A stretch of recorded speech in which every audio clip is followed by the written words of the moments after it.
I would ask that Dave McKay, the president of Mono Electric Group, come up for a moment.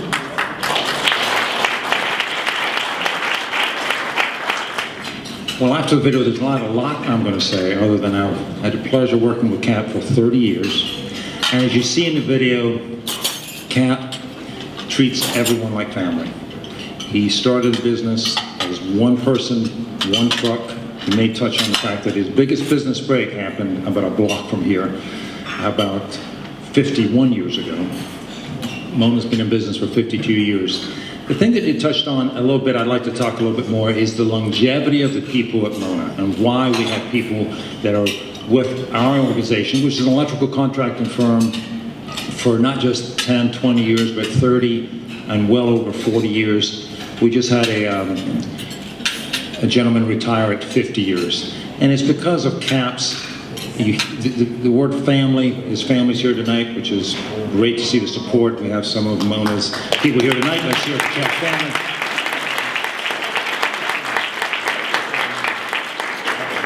We have some Mona and some of our key partners here tonight too to support Cap. I really appreciate them coming. But, you know, Cap, as you say, grew up on Capitol Hill. That's not why he's named Cap. That was his brother that couldn't pronounce Patrick. So, but you know, I just can't see Cap another way but Cap Mona.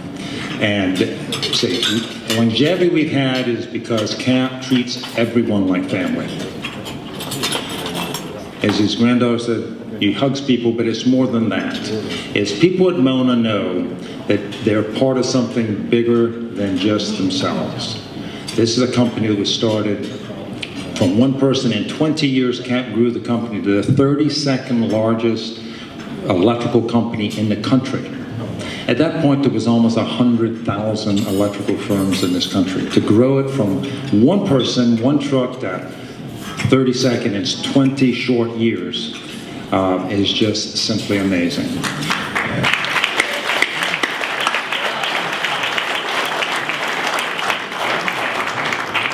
We now have over 700 people in this organization. We're still one of, obviously, the largest. And as proud as we are of the projects we do and the service group, the truck you saw there, which is the most visible part of our business, it's not the largest, but it's just the most visible, is our service organization. It's the largest service in the Mid-Atlantic region. The contracts we do are the African American Museum of History and Culture. You may have heard of that. It's an amazing building. We're very fortunate to be part of it.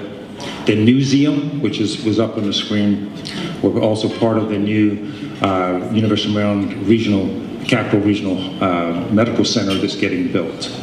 But it goes from why we have people stay that, from, again, a longevity that sometimes in businesses like ourselves isn't the norm.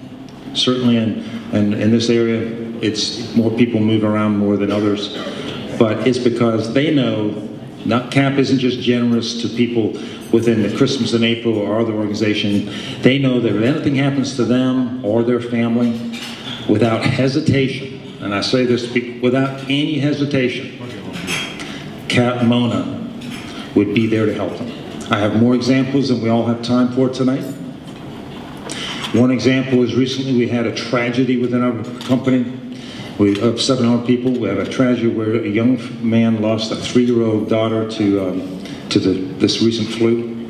And to witness Cap, one-on-one, the chairman of a 700 organization business, one of the largest in the country, to open his heart, talk about the pain that he suffered and losses in his life, and give this young man counsel is truly remarkable.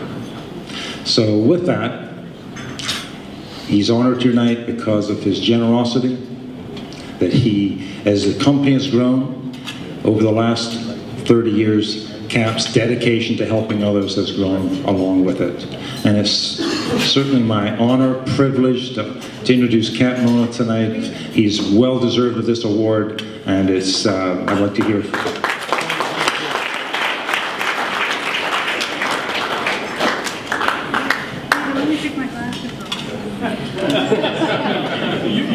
You're much more beautiful with your glasses on.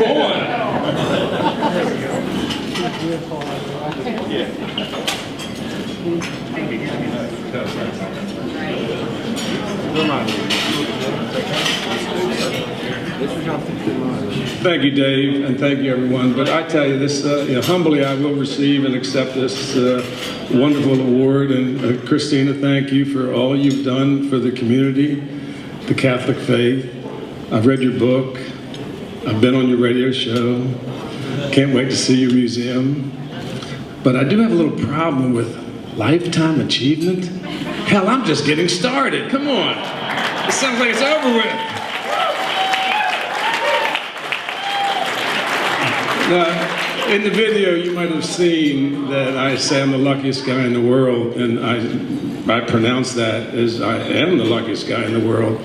Because, again, born in Washington, D.C., 6 blocks from the Capitol, I'd ride my bicycle around the Capitol, and there wasn't a policeman to be found back then. Yes, things have changed, and we have to change with it. We have to change with it. And the street we lived on, North Carolina Avenue, by the Eastern Market, if anybody's familiar with D.C., Southeast, beautiful place. And I had 30-some people on the same block. It was an old country upbringing. How can I not do what I'm doing today? Because I look across the street and see my grandmother helping African Americans, European, Asians. To me, they were all family because she did the same thing to my mom and my dad and my aunts and uncles in the same street. They helped everybody. So somewhere along the line, it's very easy. It's not like, I'm anything special. It's just I picked up from what the people before me did. And the good Lord did have some winky dinks and some good God winks on me. Yes, Dave. In fact, it's not a block away. It's right across the street, 1705 DeSale Street. I was an apprentice electrician. Secretary Costa, you know all about the labor movement.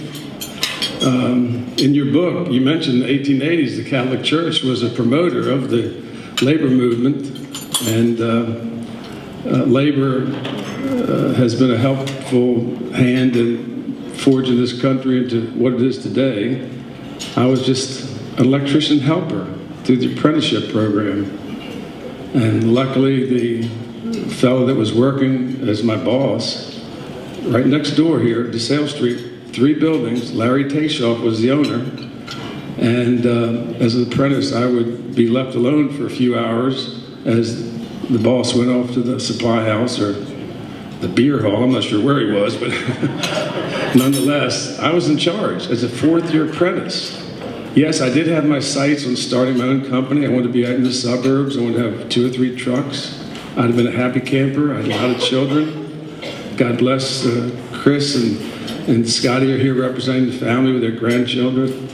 And so we had a wonderful upbringing, and the good Lord was looking down on me, and he sent an angel one day right there at 1705 DeSale Street as I was unpacking the vehicle, and the fellow asked if I wanted to put in 1 outlet. It was Friday, it was late, and I was tired. Who wants to put in 1 outlet? How much money can you make at 1 outlet? Little did I know, this was a Xerox 720. It was the newest Xerox back in the mid-60s. They could produce 60, 80 copies a minute. These little 110-volt outlets for the Xerox only pop like 10 or whatever. Well, I put in this one little outlet to help this fella. He's a nice man. Lo and behold, he put me in about 50 or 60 office buildings around the city. Our company just leaped in size and quality, and I started hiring good folks like Dave and Brian, and we started dealing with Maurice Electric and Gray Bar Electric here tonight. And our company just, like Dave mentioned, just zoomed to number 32 in the whole country out of 100,000 people. So it's all about teamwork, all about teamwork. And my mom and dad, I'm sure, God bless, they'd be proud of me today, not because I'm getting an award, but because how I got it. And I got it by listening to them. And they said, Cap, they told the whole family this, associate yourself with good people and good things will happen.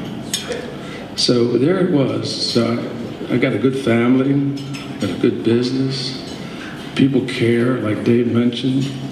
Yes, we've repaired over 2,600 homes. The organization that we started in Prince George's County and took it around the country, Christmas and April.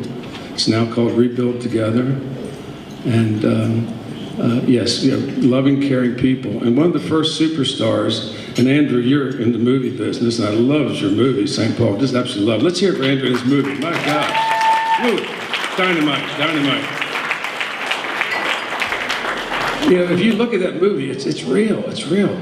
People suffered. People were, even today, my gosh, people discriminate and hate others and all, but there's still 98% of us that are good. And again, being associated, 98% of us are good people. Being associated with good people, whether it be tonight, whether it be early on, associate with good people. And my latest, I'm not only in the electrical business, I'm in the computer business now. I traded in restaurants, marinas, campgrounds for computer business. Seemed like a little more stable and up to date. But Adina, thank you for coming. Hopefully one of our new partners in life with the Gallagher. Thank you. Stand up. Thank you, Dina. Thank you very much. AJ Gallagher, Risk Management. In fact, some of the bishops have their retirement program with your company. So, hey, if you have any questions, Dina will answer that, bishops. Okay? And thank you, Dave, for coming out from the Detroit Catholic Charities, which we're going to hopefully do business with up there and help you guys, how we help Catholic Charities down here. Father Ensler of Catholic Charities in D.C., an old schoolmate of mine at St. John's, right up the street here. He was supposed to introduce me. Thank you, Dave, for the wonderful introduction, but they're at the Catholic Charities program tonight. But my superstars, like I mentioned to Andrew, he's in the movie business, but my superstars in the kind and caring and loving business, my first superstar was Bishop William Curlin. I met him when my children, Chris and Mark and Andy and Scotty, were in Bishop McNamara High School, and they wanted me and Bishop McNamara and Bishop Curlin to be co-chairs of a capital campaign.